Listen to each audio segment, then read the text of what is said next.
चांगलं पाणी घाला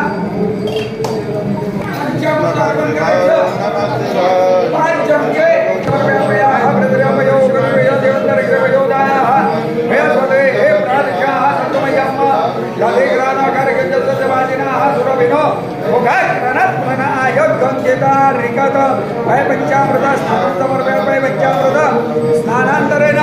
चांगलं पाणी घाला गंगे जय यमुने जय गोदावरी सरस्वती नर्मदा सिंधु कावेरी जलस्मिन् सन्निधान करो स शब्दोदक स्नानं समर्पयामि स शब्दोदक स्नानांतरेन शब्दोदक स्नानांतरेन पुन्हा तांब्यात पाणी घ्या अर्धा तांब्या त्याच्यामध्ये गंध हळद गुलाल अष्टगंध कॉईन आहे का हा कॉईन टाकलं का भाभी अत्तर